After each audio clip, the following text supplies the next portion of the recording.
Teman-teman mahasantri Pondok Pesantren Luhur Ciganjur yang saya hormati, dan para pemirsa dimanapun Anda berada.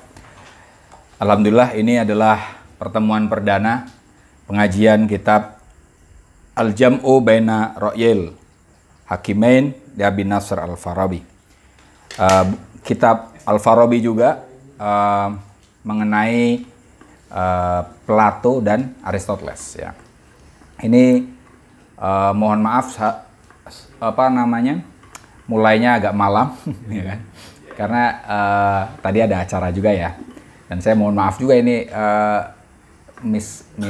miskoordinasi.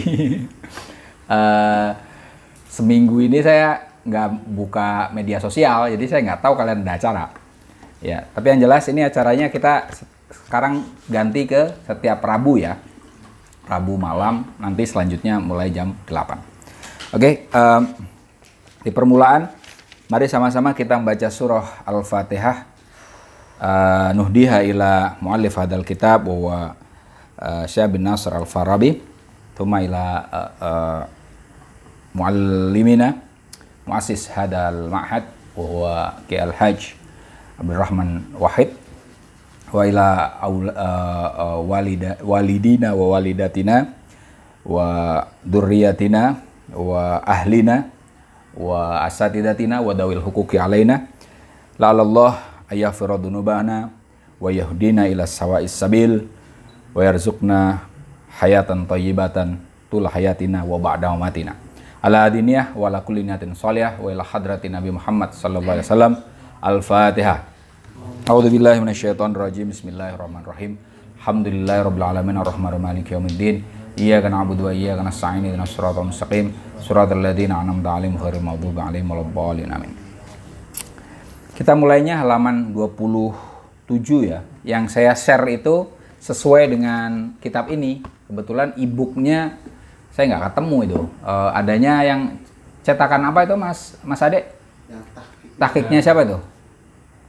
Tahqiqnya Darul Masyriq. Percetaknya Darul Masyriq. Darul Masyriq ya. Muhakiknya siapa kalau yang itu? Kalau yang saya pegang ini Ali Bumulhim Muhammad Mahdi. Kalau ini Ali Bumulhim sama dengan buku Ihsaul Ulum, muhakiknya sama persis ya. Halaman 27 langsung ya. Saya baca aja ya, ini mungkin kita agak cepet ya. Atau siapa? Silakan. Pak Zen aja terus. Langsung ya. Kitabul Jam'i Baina Ra'yail Hakimain Aflatun Al-Ilahi wa Aristoteles. Kitab Al-Jama' menggabungkan atau integrasi ya, Baina Ra'yail Hakimaini, antara pendapat hakim itu artinya filsuf ya. Orang Arab menyebut filsuf hakim ya. Dua filsuf, yaitu Aflatun al-Ilahi, Plato atau Platon, sebagian ada yang menyebutnya Platon ya. Wa Aristoteles, Aristoteles. Li Syekh Al-Mulaqab bil Muallim Ats-Tsani Abi Nasr Al-Farabi. Karya Syekh Al-Imam yang diberi juluk Al-Muallim Ats-Tsani, guru kedua, yaitu Abi Nasr Al-Farabi. Guru pertamanya siapa? Aristoteles ya. Al-Farabi disebut sebagai guru kedua. Kalian tahu kenapa? Yang membawa itu ke Eropa. No. Gini. Aristoteles disebut sebagai guru pertama karena memang dia mengkodifikasi ilmu-ilmu sebelumnya ya, menjadi ilmu-ilmu yang terstruktur dengan baik ya. Misalnya logika sebelumnya sudah ada orang melakukan logika, tapi belum tersusun secara rapi. Retorika juga sama, fisika juga sama.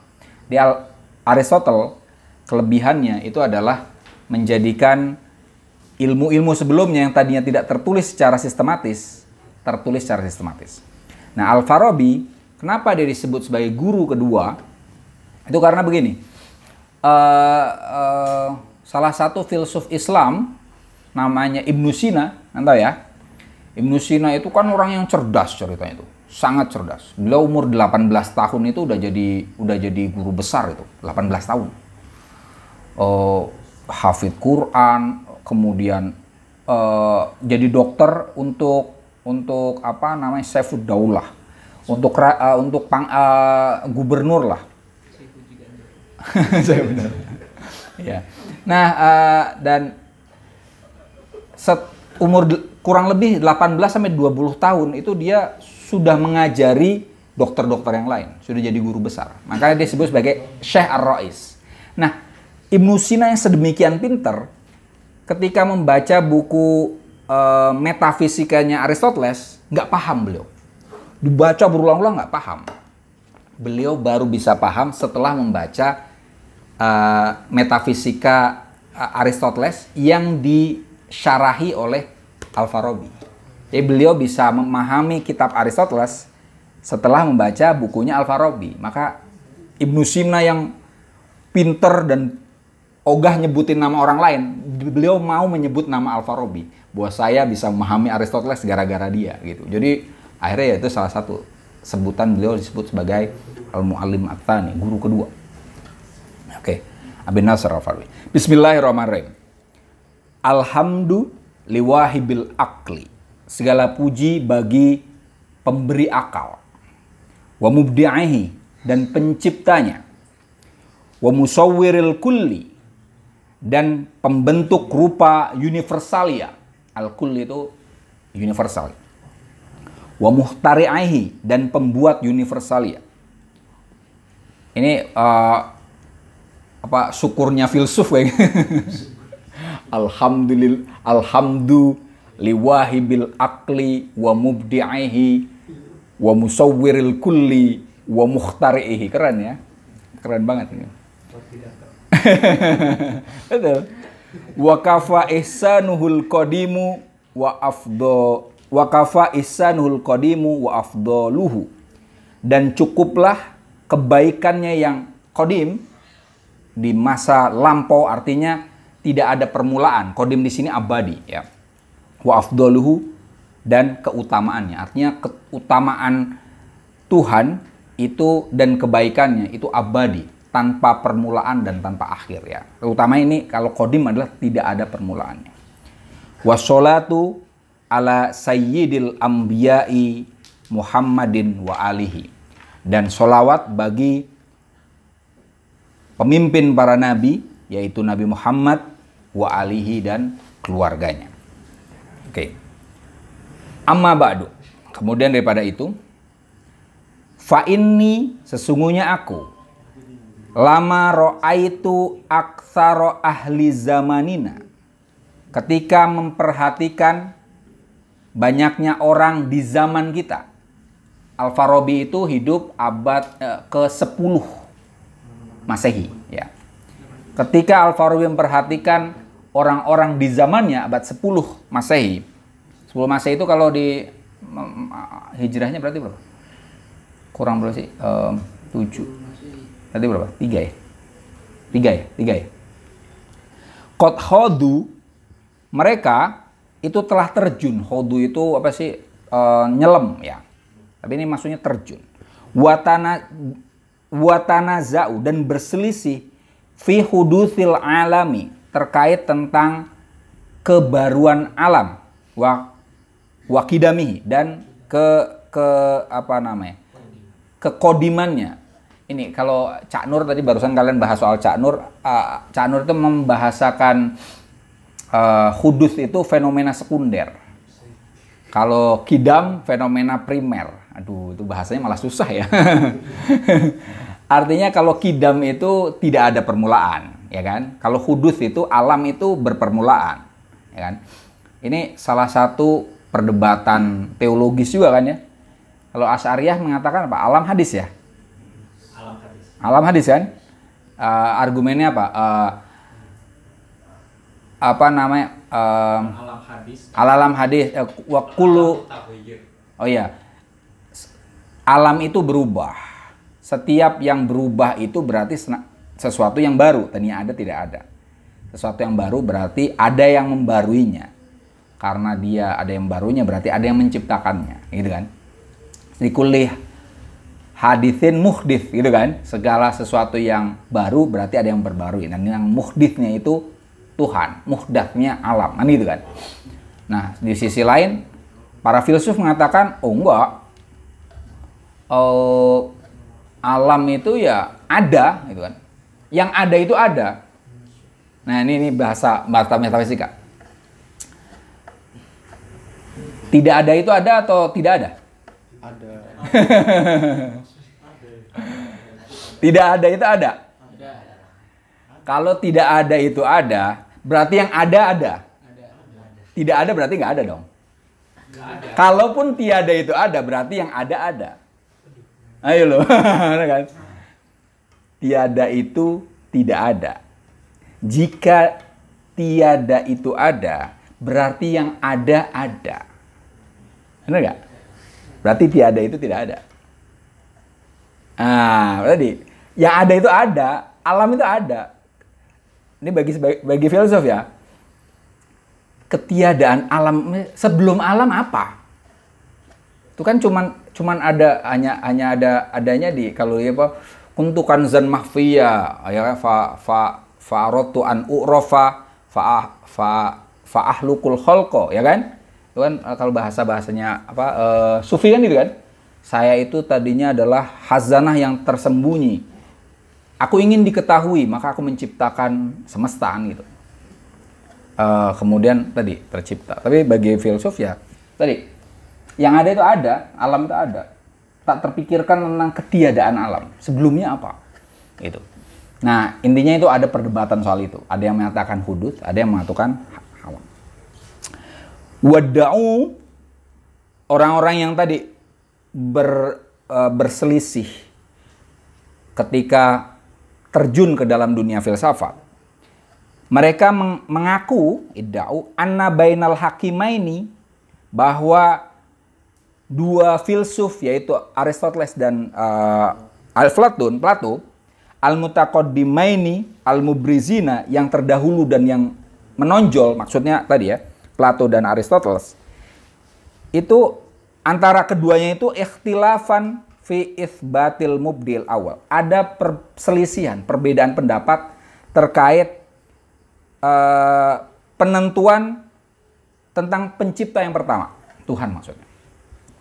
Konon ini bagi mereka, oh ini ada perbedaan pendapat antara Aristoteles dengan Plato terkait dengan Tuhan.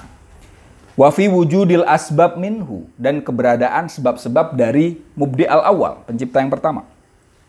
Wa fi amrin nafsi wal akli, dan perkara jiwa dan akal. Konon mereka berbeda pendapat. Wa fil mujazat, tentang ganjaran. Alal af'al, bagi tindakan. Khairiha wa syarriha, baik dan buruknya tindakan itu, apakah ada ganjaran? Kalau kalian melakukan kebaikan, itu apakah ada rewardnya? Kalau kita melakukan keburukan, apakah ada punishmentnya? Nah, itu. Wa fi katsirin minal umur al-madaniyah, dan di banyak perkara terkait dengan hal-hal politik. Ya, madaniyah itu sebenarnya sipil ya, beradab. Tapi Al-Farabi secara spesifik madaniyah nanti sia-sia. Wal khuluqiyah, terkait dengan etika.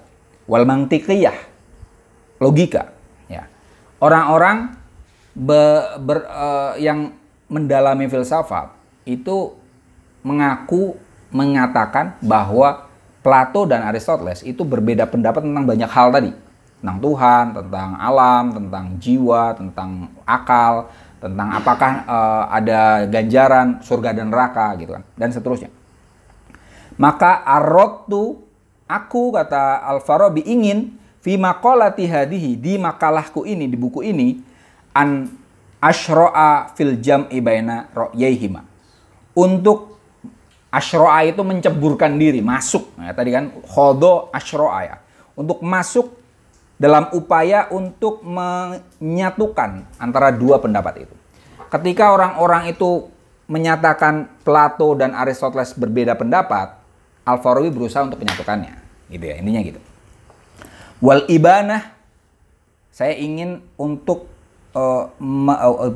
fil jami wal ibanati, dan penjelasan atau memberikan penjelasan amma yadullu alaihi, tentang segala yang dimaksudkan oleh dua orang itu tadi ya, dua filsuf tadi, Plato dan Aristoteles. Fahawa qaulaihima, maka dapat dihimpun pernyataan keduanya ya. Liyad haro al-ittifaqu baina ma kana ya'taqidanihi, supaya jelas keselarasan, kesepakatan antara apa yang diyakini oleh Plato dan Aristoteles.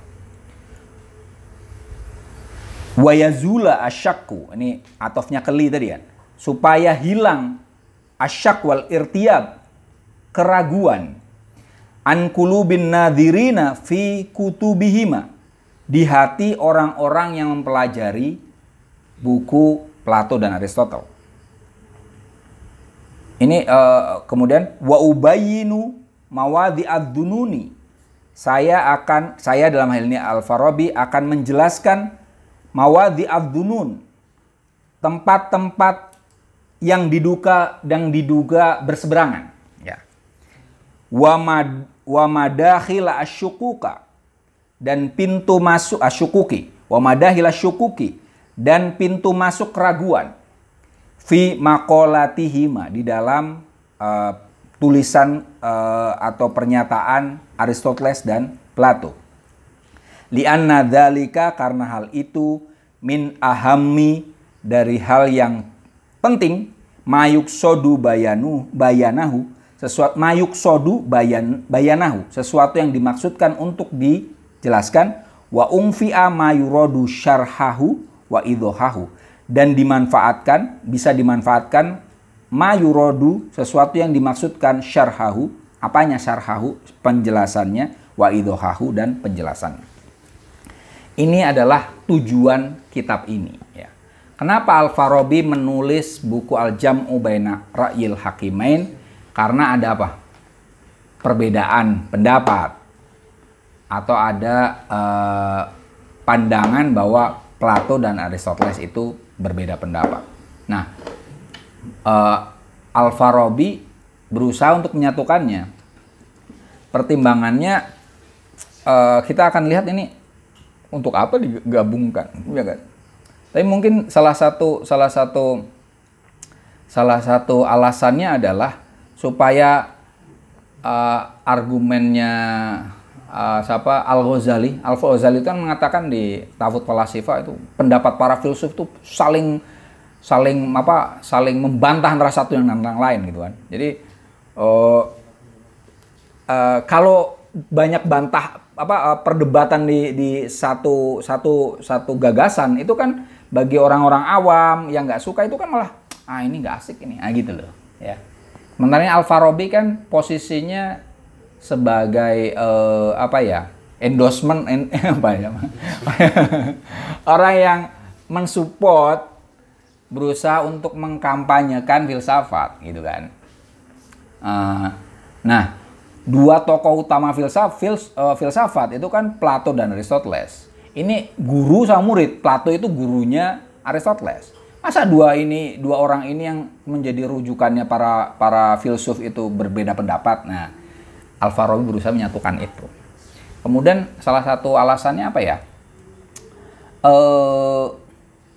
Ya Islam itu kan salam kan?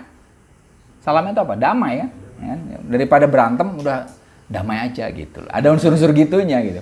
Walaupun ini kalian kalau membaca mukodimah di mukodimah buku ini diserang habis ini Al-Farabi. Jadi saya nggak usah cerita. Nanti saya akan ceritain aja lah. Ketika saya bahas ini saya akan ceritain. Bagi sebagian orang ini buku ini ada dua pandangan terhadap buku ini. Ya. Sebagian orang menyatakan, oh Al-Farabi keren loh, bisa menyatukan dua pendapat yang selama ini dianggap berseberangan. Plato itu dikenal sebagai orang yang idealis. Ya, idealis itu bahwa ada pengetahuan yang di dalam diri kita, yang dimana di dalam diri kita itu adalah cerminan apa yang ada di alam misal, alam idea, itu kan. Jadi kalau kita semua sebenarnya pinter menurut Plato. Asalkan Anda merenung gitu kan, nanti muncul sendiri ilmu kalian. Bener. Gitu. Ya kan, Heru itu kamu merenung, nanti pinter sendiri. Muncul macam-macam. Ini yang Heru ini kan, yang Dimas ya. Yang silat siapa? Yang Heru atau yang Dimas? Oh, dua-duanya. Saya udah ketemu. Satu pasangan tidak bisa dipisahkan.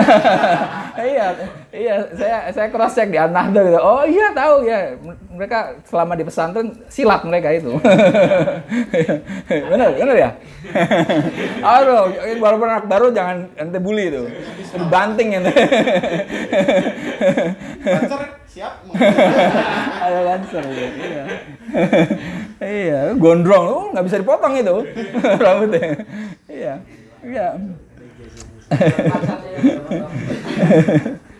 Iya. Apa sih kok bisa lari ke situ saya? Nggak jelas ini.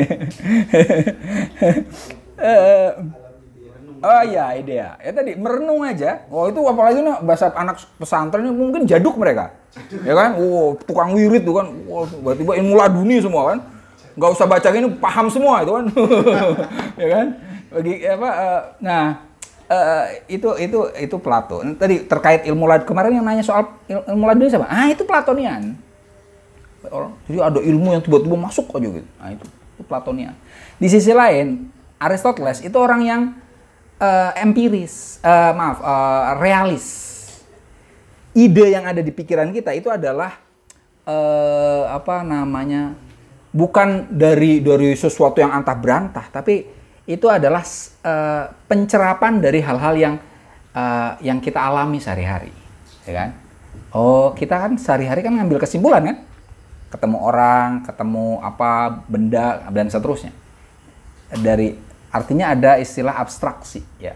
Kita ngambil kesimpulan, itu bukan dari antah berantah kemudian itu. Nah, yang satu idealis, yang satu realis. Nah, ini oke lah mereka guru dan murid, tapi beda kutub ini. Nah, ini bagi sebagian orang, ini Al-Farabi menyatukan dua yang berbeda itu, dianggap itu dalil ala isti'abihi, atas kemampuan Al-Farabi untuk menguasai falsafah Yunani, filsafat Yunani. Keren ini berarti, yang tukang berantem disatuin sama dia, begitu. Nah, tapi di sisi lain, ini catatannya Bung Mulhim itu di sana enggak.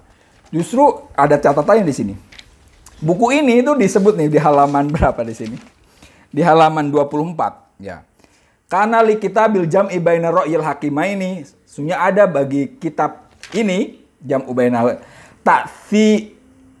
ta'thirun sayyi'un fil falsafah Arabiyah. Ada pengaruh buruk bagi filsafat Arab. Jadi di sini kan.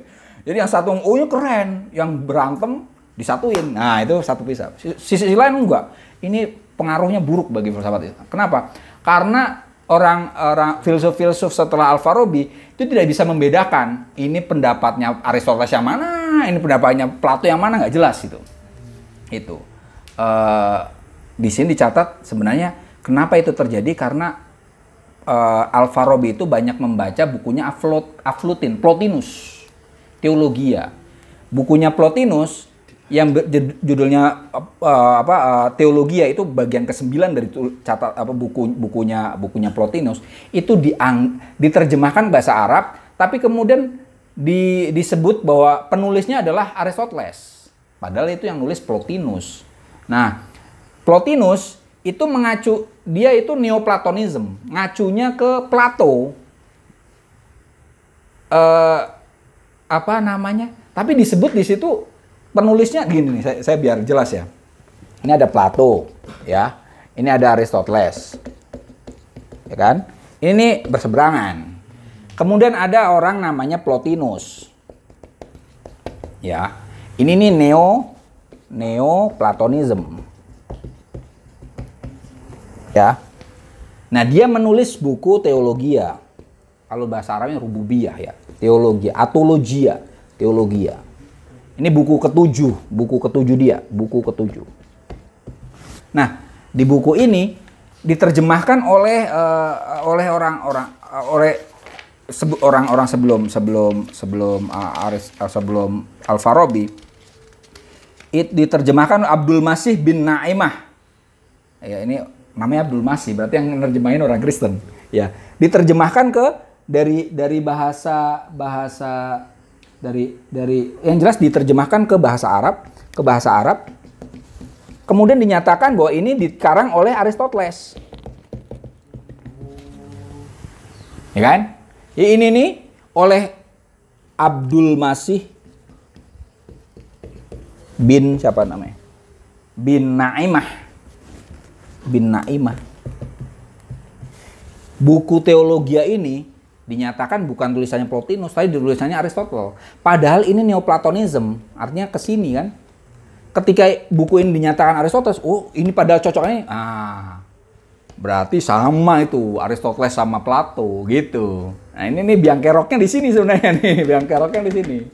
Ya makanya tadi ketika buku ini ditulis akhirnya Plato dan Aristoteles itu campur baur sehingga lam yumayyiz orang filsuf-filsuf Arab Islam setelah Al-Farabi itu sulit untuk membedakan ini pendapatnya siapa. Nah nanti yang memisahkan lagi Mas, kalau ini misalnya Al-Farabi ya, ini termasuk nih yang Al-Farabi, Al-Kindi, Ibnu Sina, Al-Ghazali, sama itu. Sama, nganggep ini nih satu paket. Makanya kayak Tafut Falasifah itu kan ngeritik seolah-olah satu filsuf semua sama, akhirnya Aristoteles diserang. Kemudian Aristoteles disederhanakan jadi Al-Farabi, Ibnu Sina. Baru mereka diserang seolah-olah udah nyerang Aristoteles. Padahal kan nggak beda itu. Nah, yang selamat dari pencampur bauran ini, ala Neoplatonism ini adalah Ibnu Rus. Nah, Ibnu Rus itu murni Aristotelian dan dia di Tahafut itu menjelaskan ini pendapatnya, ini bukan pendapatnya Aristoteles gitu loh. Ini pendapatnya Plato, ini pendapatnya siapa gitu. Disisir satu persatu, kan? Jadi jarah wa ta'dil. Nah, dia melakukan jarah wa ta'dil ini, ya. Ibnu Rus itu. Ya benar. Jadi ini kan wah ini banyak hoax ini ya kan? Apa itu istilahnya apa? Bukan kola nabi tapi kemudian disebut kola nabi itu apa? Kalau di hadis maudhu ya kan? Wah ini kan hadis maudhu, ya kan? Yang ngomong Plotinus disebut hadisnya Aristoteles. Gitu. Apa? Iya, muta'amid dan ini kan. Kalau lihat bawa maka dua lenar. Iya, itu bagi orang yang tadi yang mengkritik Al-Farabi. Ini semua ini dikritik segambreng ini. Ini dikritik karena tadi ini kadzaba ala Aristoteles muta'amidan. Iya, kebohongan publik ya kan. Seolah-olah itu kola Aristoteles padahal bukan. Nah, padahal kola Plotinus. Nah, ini ya. Itu. Iya. Gimana? Nggak sengaja, cuma apa ya? Salah pemahaman mungkin dia. Ini ya karena ya Al-Farabi nggak tahu aja. Ini dosanya di sini nih. Tadi Abdul Masih ini, biang keroknya di sini. Abdul Masih An-Naimah Al-Hamsi namanya. Nah, itu tuh biang keroknya dia. Dia mengubah nama Plotinus dengan Aristoteles. Nah, kemudian ini buku Rububiyah di terjemahnya Atologia atau Rububiyah li Aristoteles. Teologi menurut Aristoteles. Padahal bukunya Plotinus. Nah, oke. Tapi ya Al-Farabi ya nggak tahu kan tadi kan. Nah, baru ini selamatnya setelah Ibnu Rushd baru jelas itu ini pendapat siapa. Cuman terlepas dari itu semua, penyatuan ini memang kecenderungan Islam, filsuf-filsuf Islam memang ada kecenderungan gitu. Ya. Integrasi, islah gitu kan. Contoh misalnya gini, kalau kalian belajar filsafat Barat, rata-rata kalian kalau ini kan pasti belajar filsafat ilmu kan ya. Kan ada aliran empiris, ya kan? John Locke dan kawan-kawan, ya kan? Ada rasionalis, Descartes, ya kan? Yang cogito apa? Cogito ergo sum, ya kan? Aku berpikir maka aku mesum. Tadi ada teman saya itu cogito apa sih? Cogito ergo blok. Aku berpikir maka aku goblok kata dia. Cogito ergo sum itu aku berpikir maka aku ada, ya kan? Intinya tadi ergo sum maka aku mesum. Nah itu rasionalis. Dan bagi orang empiris kebenaran itu hanya bisa ditangkap oleh indera, ya kan? Sementara rasional, indera itu menipu, yang benar adalah rasio. Kalau di barat kayak gitu, Mas. Jadi antar aliran itu saling menidak. Nah, sementara filsafat Islam yang kontemporer sekalipun itu kan berusaha menyatukan, ya. Termasuk di filsafat Islam kan gitu ya, bahwa sumber pengetahuan itu ya indera iya, akal ya iya, hati ya iya, ya kan? Bahkan dari luar manusia ada kan wahyu, ya kan? Itu. Jadi Islam memang menggabungkan. Maka kalau Al-Farabi kemudian gabungin ya kayak gitu emang kecenderungannya, ya. Itu konon itu nalar timur. Nalar timur itu memang kayak gitu. Ini bahasanya Al-Jabiri kan. Akal, bukan akal Arabi tapi akal Arsyarki. Ada kecenderungannya nyatu kan. Saya di Jawa sama kan? Jawa di Jawa keyakinan Jawa disatukan sama Islam, ya kan? Sinkretisme. Iya, sinkretis, ya kan? Hindu sama Buddha disatuin, ya kan? Sebelum Islam datang kan? Siwa, keyakinan Siwa sama Buddhism jadiin satu, ya kan? Kemudian Islam datang, satuin lagi, seterusnya gitu. Wayang itu kan jadi, dan seterusnya. Nah itu tadi. Ini emang bukan hanya akal Arabi gitu, tapi emang akal Syarqi kan gitu. Sementara akal Gorbi itu kecenderungannya adalah segregatif. Jadi kalau akal Timur itu sifatnya integratif. Aduh ini gimana tuh? Jauh amat. Sorry. Integratif ya. Ini Timur ya kecenderungannya. Sementara Barat itu cenderungannya segregatif ya. Ini Barat. Itu antara madhab jam'i dan madhab tarjih. Tafrik. Ya betul. Yang satu tafrik, yang satu jama'. Apa? Tarjih. Dia merojihkan pendapatnya dia benar. Mungkin bisa juga, iya. Ini tarjih juga, bagian tarjih betul. Bagian tarjih itu segregatif kan. Ini mana yang hak, mana yang batil gitu kan. Kalau integratif itu ya tadi yang beda-beda gabung. Tapi kecenderungan sebenarnya sejauh filsafat dan tasawuf itu mengkaji hakikat, ya cenderungnya ke sini emang. Tapi kita sama-sama satu bangsa. Itu integratif. Nah itu. Oke. Artinya ada hikmahnya juga. Jam'u itu integratif ini kecenderungan filosofis, sufistik dan juga kecenderungan timur ya. Oke, kita lanjut. Haddul falsafah. Kita sampai jam berapa, Mas? Sampai 45, Pak. 45 ya, oke. Selanjutnya nih. Idil falsafatu, sesungguhnya filsafat, hadduha, definisi filsafat, wa mahiyatuha, esensi filsafat. Innaha, sesungguhnya filsafat, itu ilmu bil maujudat, tentang segala yang ada, bimahia maujudatun, sejauh dia ada. Ya, ini definisi filsafat yang dipegang oleh Al-Farabi, yang konon juga merupakan definisi filsafatnya Plato dan Aristotle. Ya. Al-ilmu bil maujudat bimahia maujudat. Mengetahui yang ada sejauh dia ada. Ya. Objek kajian filsafat berarti apa? Segala yang ada. Segala yang ada. Baik yang ada itu tampak atau tidak tampak. Ya. Baik yang ada itu penting atau tidak penting. Dan seterusnya. Segala yang ada. Dan dilihat sebagai yang ada. Yang ada dilihat keberadaannya itu seperti apa. Berarti apa? Hakikatul wujud. Ya kan? Keberadaannya seperti apa. Misalnya membahas soal apalah. Soal komputer. Misalnya gini, ini apa hakikatnya? Oh ini intinya adalah elektronik dan seterusnya. Seperti tadi, akhirnya ketemu titik-titik temu juga. Seperti tadi, apa hakikatnya perbedaan kita semua? Oh kita sama-sama NU, misalnya gitu, sama-sama Muslim, sama-sama orang Indonesia. Nah itu tadi, melihat. Jadi ketika melihat kayak kisah-kisah para kiai yang sayang sama binatang, kan ada ya kiai yang setiap pagi itu ngambil gula satu sendok ditaruh di depan rumahnya untuk ngasih makan itu semut dan seterusnya. Beliau mungkin melihatnya di situ ya semut itu bagian dari makhluk Tuhan gitu. Ada bapaknya guru saya, bapaknya Kiai Sukron Makmun, berarti Kiai Makmun. Itu saya dengarnya dari Kiai Sukron Makmun sendiri. Itu beliau zaman itu masih pakai dokar. Dokar tuh ya, bendi apa? Kuda itu kan, kuda.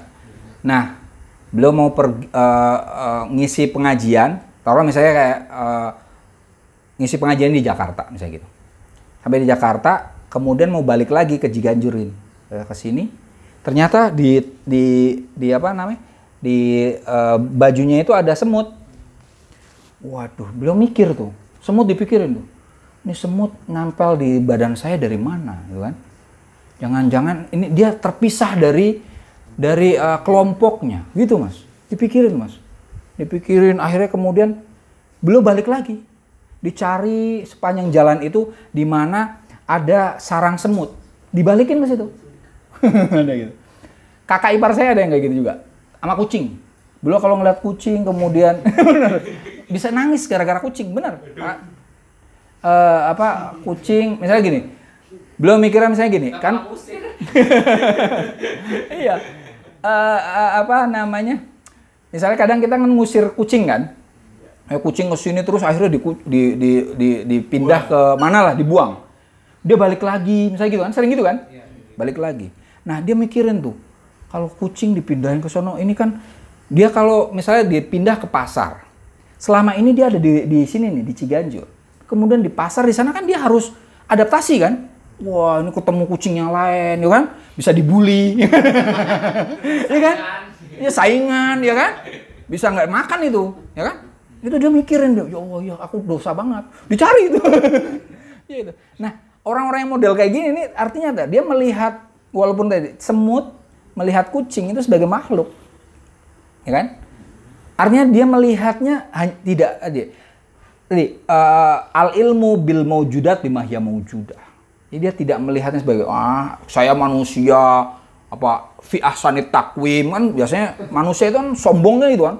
Kita adalah makhluk Tuhan yang paling sempurna. Nah, itu tuh khalifatullah fil ardi, semuanya ini adalah untuk manusia. Ada yang kayak gitu. Itu bisa ngerusak gitu sebenarnya. Tadi modernism yang disebut oleh itu kan sebenarnya gagasannya kan gitu. Khalifatullah fil ardi tapi dalam pengertian semuanya untuk manusia, sehingga dia mengeksploitasi alam. Itu nggak sehat. Tapi itu tadi, melihat, ya kayak ilmunya itu loh. Benyamin Sueb waktu main jadi Tarzan. Kan pernah lihat film jadul itu. Jadi dia jadi Tarzan. Kemudian dikasih makanan, kan dia dibawa ke kota. Dikasih makan, ayam goreng itu. Oh, saya tidak makan ayam. Ini enggak. Teman, katanya. Teman deh. Ayam itu teman, kata dia. Dan sudah tadi. Itu tadi ini bagian dari melihat sesuatu sebagaimana adanya, artinya kehakikatnya. Nah, itu filsafat. Lanjut, wa kana hadani, dan ada siapa hadanil hakimani, dua filsuf ini, maksudnya Aristoteles dan Plato. Saya kok selalu nyebutnya Aristoteles dulu daripada Plato ya.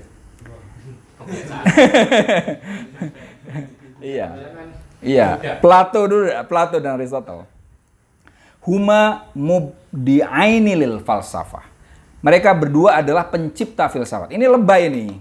Al-Farabi lebay di sini. Wa munsyi'aini li nanti. Bagi Al-Farabi ini saya hari ini agak rajin saya.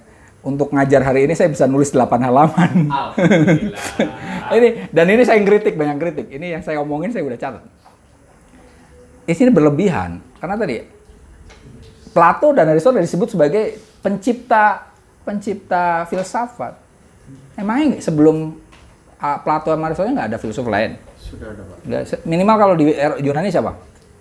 Geng-gengnya ya yang arka-arka gini itu. Iya. Thales itu kalau kalian baca The History of Western Philosophy Bertrand Russell itu disebut sebagai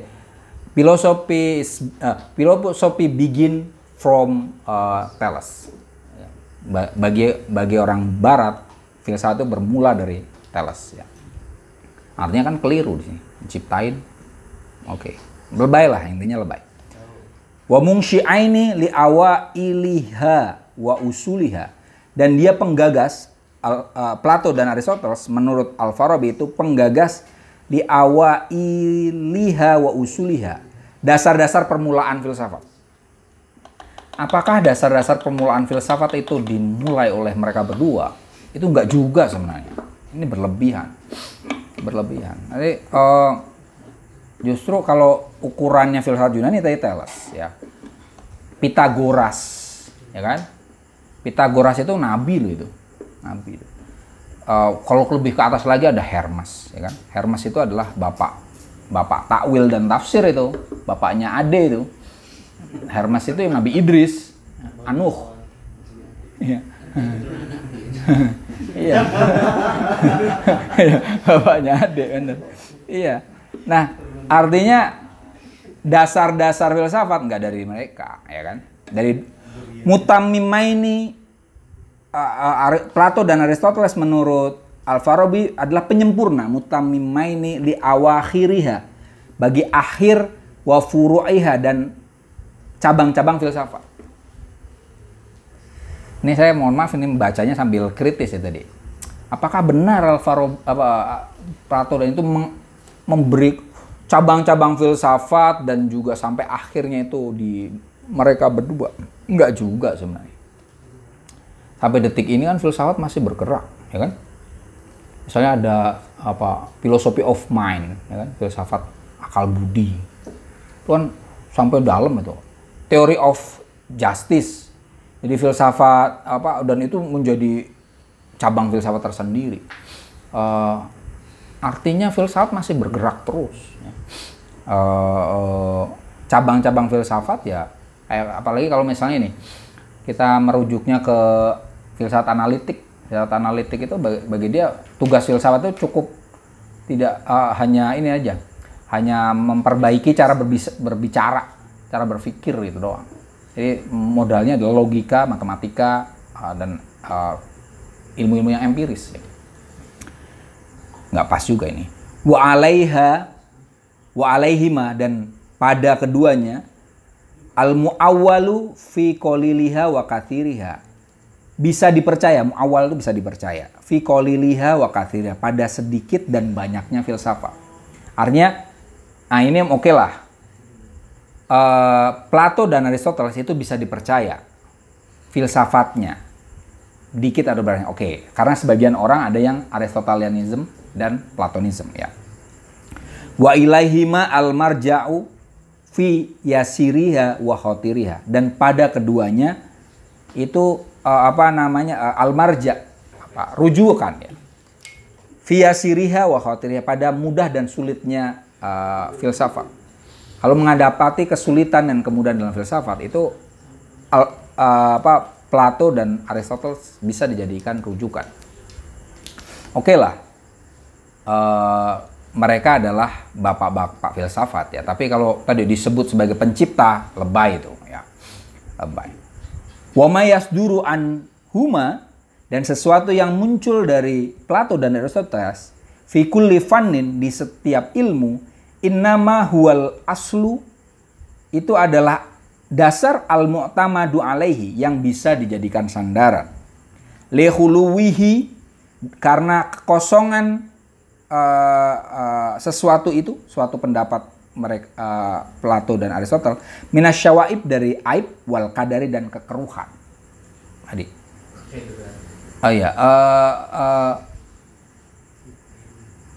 Pernyataan Plato dan Aristoteles menurut Al-Farabi itu bisa dijadikan sebagai dasar yang bisa dipegang karena tidak ada aib dan tidak ada kekeruhan. Kalau bisa dibagikan pegangan, oke, saya sepakat. Tapi apakah tidak ada aib? Apakah tidak ada kekeruhan? Mustahil itu. Kenapa? Munculnya Aristoteles yang berbeda dari Plato itu menunjukkan bahwa Plato itu ada masalah, ya kan? Artinya berarti ada aib di situ, ada kelemahan. Kalau kalian belajar filsafat modern, orang modern itu berusaha keras bagaimana mereka lepas dari bayang-bayang Aristotle. Ya kan? Munculnya kemajuan sekarang itu kan orang harus ngelewatin Aristoteles dulu. Ada Bacon, Francis Bacon, ya kan? Novum Organon. Dia harus menciptakan Novum Organon. Organon itu kan logikanya Aristotle. Dia menciptakan buku Novum Organon, organon baru. Artinya harus melewati Aristoteles dulu. Munculnya Galileo Galilei dan seterusnya itu kan juga harus melewati Aristoteles. Jadi ilmuwan lain memang harus melewati Aristoteles dulu, baru era modern itu muncul. Berarti ada syawaib di situ, ya kan? Ada kelemahan. Zaman Al-Farabi oke lah, mungkin zaman itu masih bisa dipegang. Contohnya misalnya gini, salah satu pandangan Aristotle itu ini loh. Kalau kalian ini kenapa kalau kita lempar kayaknya turun ke bawah? Gravitasi. Gravitasi kan? Itu teorinya siapa? Newton ya? Newton kan? Bagi Aristoteles ini ya. Kenapa misalnya Mas Fawaid dilempar ke atas, turun ke bawah? Ke atas lagi. Tahu nggak kenapa? Karena bumi sayang sama Mas Fawaid, cinta sama dia. Jadi dia jatuh. Jadi kalau Mas Fawaid jatuh itu karena bumi cinta sama kamu. Gak mau banting. Iya, jadi ini bagi Aristoteles itu karena cinta, Mas. Cinta dan benci. Jadi kesatuan dan perpisahan sesuatu itu karena cinta dan benci. Opo ibu, ya kan? Nah, baru di era Newton itu kemudian tadi muncul tadi, gravitasi bisa diukur. Kenapa? Misalnya ini spidol cepat, sementara jatuhnya cepat, sementara kapas, balon kok bisa lama dan seterusnya. Itu kan bisa diukur itu. Bagaimana caranya melawan gravitasi? Kan itu kan? Jadi kalau ini semua cinta, nggak ketemu pesawat itu. Nggak mungkin nih, dianggap nggak mungkin ya. Tapi tadi bagaimana caranya? Kita nggak punya sayap, tidak seperti burung. Tapi gimana caranya melawan gravitasinya? Itu kan tadi ya. Gara-gara harus melewati Aristoteles itu artinya ada syawaib di situ. Ya. Wabidzalika, ini kembali lagi. Karena menurut Al-Farabi pendapat Plato dan Aristoteles itu bisa dijadikan sebagai aslun al-mu'tamad, bidzalika ini bidzalikal asl. Nartokot al-alsun.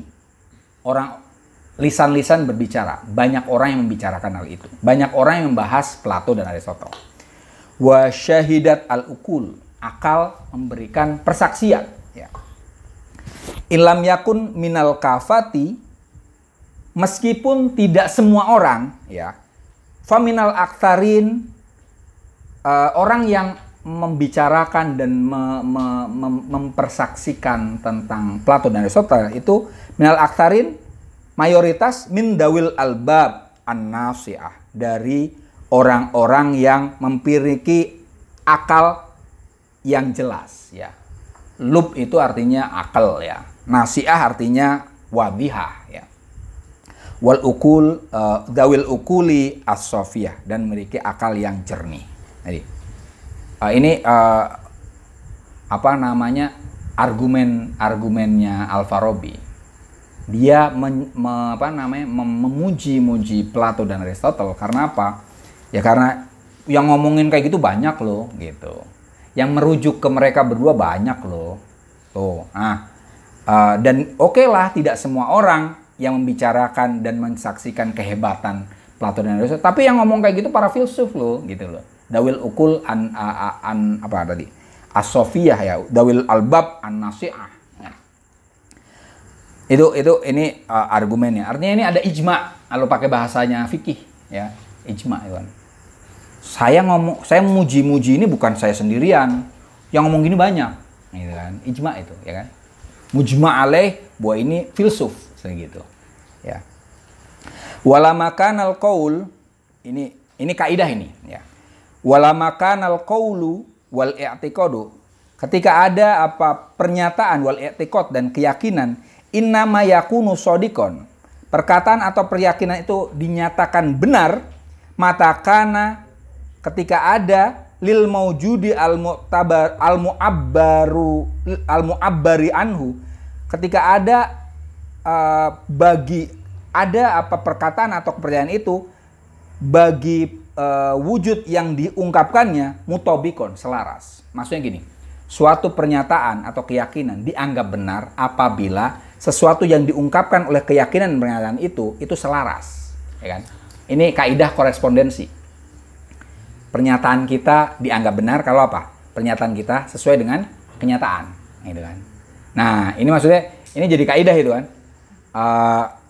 Kanal qaulu wal i'tiqadu innama yakunu shadiqan mata kana lil maujudi al mu'abbari anhu mutabiqan, ya kan? Suatu pernyataan dan keyakinan dinyatakan benar sejauh pernyataan atau perkataan itu selaras dengan sesuatu yang ditunjuk olehnya, ya kan?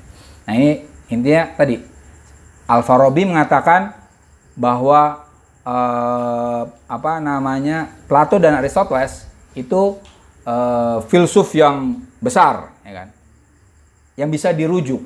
Ternyata yang mengatakan itu banyak, berarti dia benar, gitu kan. Tapi saya tadi justru menyatakan hal yang sebaliknya, ya kan. Oh enggak loh, ada juga yang menentang itu. Oke. Tsumma kana baina qauli hadzainil hakimaini fi katsirin minal anwa'il falsafati khilafun. Kemudian ada di antara pernyataan dua filsuf tersebut, fi katsirin min anwa'il falsafah, di banyak ragam filsafat, di cabang-cabang filsafat, khilafun, terdapat perbedaan. Lam yahlu al-amru fihi, tidak kosong perkara dalamnya, min ihda thalathi khilalin, dari salah satu dari 3 celah. Ya. Ini pernyataan selanjutnya. Ini tulisannya Al-Farabi di sini agak putus-putus menurut teman saya ini, makanya penjelasannya agak kemana-mana. Makanya dua bahan ini saya jadikan 4 tulisan berbeda jadinya, karena tidak bisa jadi satu tulisan. Ini pernyataan yang lain.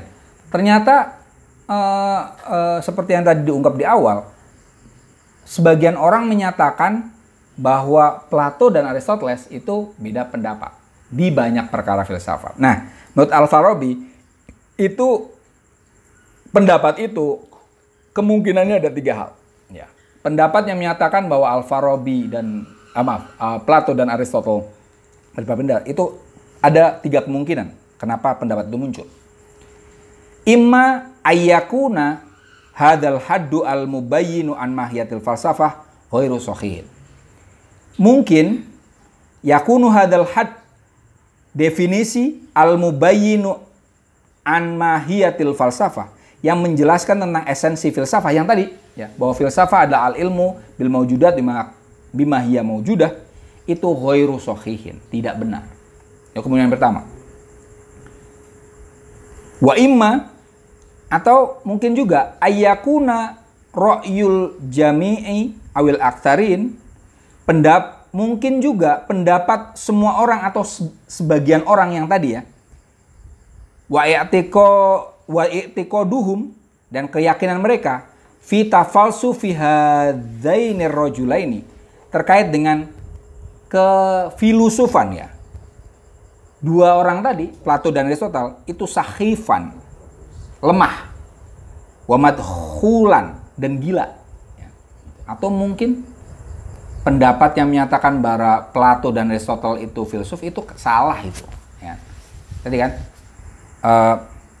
wa imma, atau mungkin juga ayyakuna fi ma'rifati dhonina fihima, pengetahuan orang-orang menyangka tentang Plato dan Aristoteles, bi anna bainahuma khilafan, bahwa di antara keduanya terdapat perbedaan fi hadhil usul, di perkara-perkara yang mendasar tadi, taksirun, ya, kurang kuat. Ya. Ada 3 kemungkinan nih tadi, ya. Nanti di sini yang dijawab cuma 1 sih. Yang lainnya ada di depan. Ya. Ada pendapat bahwa Plato, habis nih, oh ini. Plato dan Aristoteles itu beda, ya kan? Nah, menurut Al-Farabi ini ada 3 kemungkinan.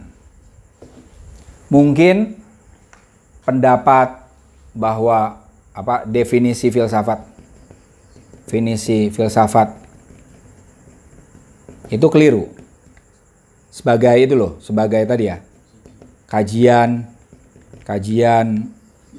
tentang ada, sejauh ada ya. Sejauh ada, ini keliru. Yang pertama. Ya, kemungkinan pertama. Kemungkinan kedua apa tadi? Pendapat mayoritas tentang kefilsufan mereka keliru. Atau yang ketiga ya, praduga tentang perselisihan mereka keliru. Ada 3 kemungkinan. Jadi kan ini problem utama buku ini, ya kan? Ada orang yang menganggap Plato dan Aristotle beda pendapat. Oh, jangan-jangan definisi filsafat yang tadi keliru, ya kan? Dan ini ada jawabannya di sini. Yang selanjutnya, wal haddu as-sahihu mutabikun li sinaatil falsafah. Definisi yang benar yang tadi, ya, mutabikun li sinaatil falsafah, sesuai dengan filsafat. Artinya ini nggak keliru ini. Ini benar. Ini benar. Ya. Ini benar. Ini masih ini ya. Ini masih gini. Ini ternyata benar. Wadzalika yatabayyanu min istiqra'i juz'iyati hadhihi sina'ah. Hal itu terjelas min istiqra'i juz'iyati hadhihi sina'ah, dari induksi juz'iyati hadhihi sina'ah, bagian-bagian dari ilmu filsafat. Ya. Wadzalika, hal itu adalah anna maudu'atil ulum wa mawadiha, bahwa objek ilmu dan materi ilmu la takhlu, tidak kosong, min antakuna, dari imma ilahiyah. Apakah objek ilmu atau materinya adalah sifatnya teologis, ya, metafisik. Wa imma tabi'iyah, atau sifatnya fisik. Wa imma mantikiyah, atau sifatnya logis, ya. Wa imma riyadiyah, atau objek dan materi ilmu itu matematis, au siyasiyah, atau politik. Ya. Wa sinaatul falsafah, dan ilmu filsafat, hiya al-mustambitu li hadhihi, penyimpul bagi semua hal itu tadi, objek-objek tadi. Wal mukhrijah laha, dan penghasil bagi hal-hal yang tadi, teologis, metafisik, fisik, logis, matematis, dan politis.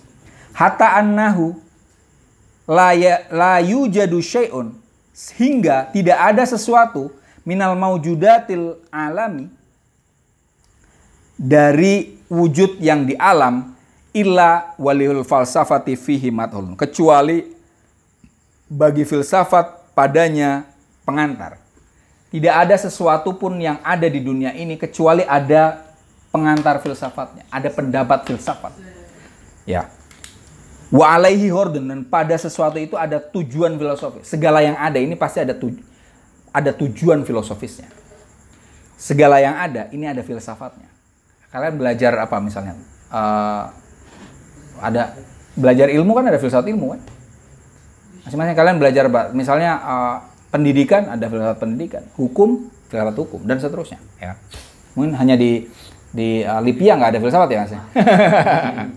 Tapi usul fikih itu filsafat, filsafat hukum Islam, ya kan? Filsafat hukum Islam. Nah tadi selalu ada filosofinya.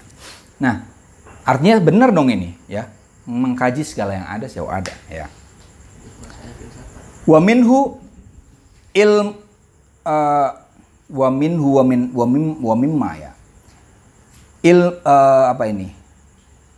Wa alaihi ghordun, dan pada sesuatu itu tujuan, wa minhu, pada sesuatu, ilmun bimikdari toqa al-insaniyah, pengetahuan sesuai kadar pengetahuan manusia. Ini tadi terkait dengan segala yang ada, itu filsafat adalah upaya untuk mengetahui segala yang ada sesuai dengan kadar kemampuan manusia. Ini intinya Al-Farabi mengatakan kemungkinan pertama ini bukannya keliru tapi benar. Ya, definisi bahwa filsafat itu kajian tentang ada sejauh ada dengan kemampuan manusia, sesuai kadar kemampuan itu sesuai. Artinya ini keliru. Ya. Watorikul kis, ini nanti contoh selanjutnya. Kemudian yang kedua ini tadi, pendapat mayoritas tentang kefilsafatan mereka apakah keliru? Tadi kan disebut ya, mayoritas orang mengatakan bahwa Aristoteles dan Plato itu adalah tokoh filsafat. Berarti ini bukan keliru dong, betul juga, ya kan? Berarti yang tersisa apa? Ini, ya kan? Jadi praduga tentang perselisihan mereka justru yang keliru. Nah ini. Apa buktinya dalam hal ini? Watorikul kismati. Ya. Metode klasifikasi. Yasrohu menjelaskan wa yuwaddihu madakarna dan menjelaskan sesuatu yang telah kita jelaskan. Contohnya bahwa praduga ini keliru. Ya. Wa walladzi yu'thiruhu al-hakimu Aflatun. Metode klasifikasi itu diinisiasi ya oleh filsuf Plato. Qasimu, seorang klasifikator. Klasifikasi tahu kan? Klasifikasi itu upaya untuk membeda-bedakan sesuatu, ya kan? Laki, perempuan. Kayak kalian kalau itu tahu kuis yang iya bisa jadi. Ya, itu. Itu kan ilmu dasarnya klasifikasi itu. Kalian kalau menguasai klasifikasi, ngikut itu pasti menang. Iya itu. Saya yang dosen logika gitu kadang gregetan. Ih, ini sebentar lagi nih. Ih.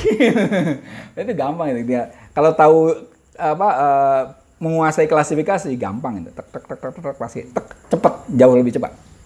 Nah, Al-Muqassim, klasifikator, yarumu menginginkan alla yashudda anhu syai'un maujudun, supaya tidak asing baginya sesuatu yang ada minal maujudat.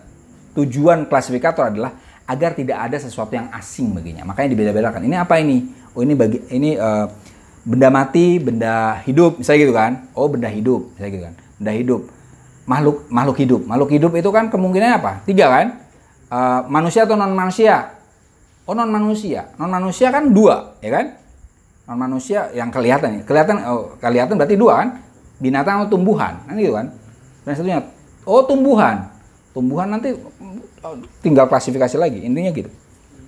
Supaya sesuatu tidak ambigu ya. Tujuan dari klasifikasi.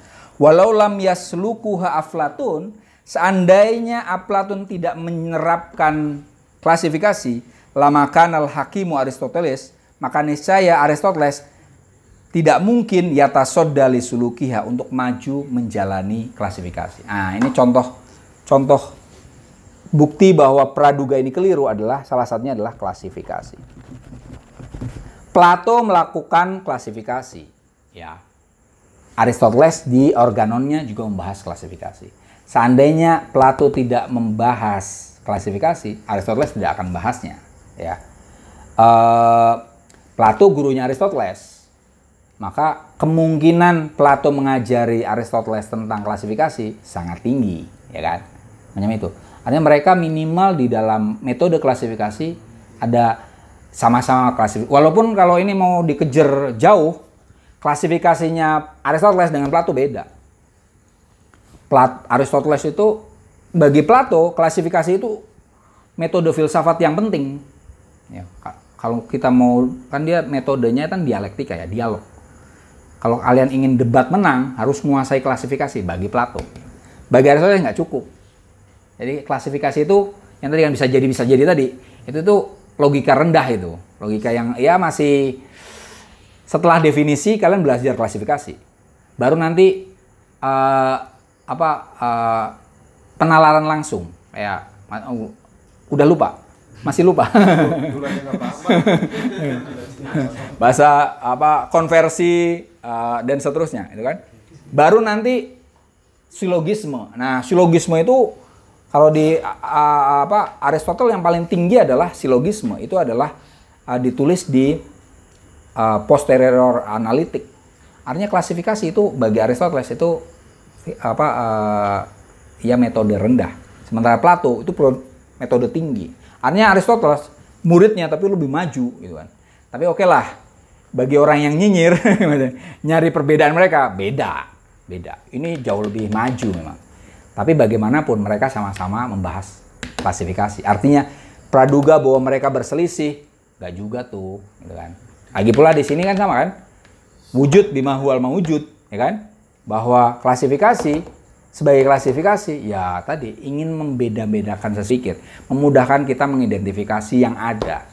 Dua-duanya menggunakannya, berarti mereka punya titik temu di dalam klasifikasi. Jadi jangan katakan mereka berbeda pendapat. Itulah. Oke. Alhamdulillahirrahmanirrahim. Hari ini cukup. Wallahu a'lam bishawab. Wassalamualaikum warahmatullahi wabarakatuh. Waalaikumsalam warahmatullahi wabarakatuh.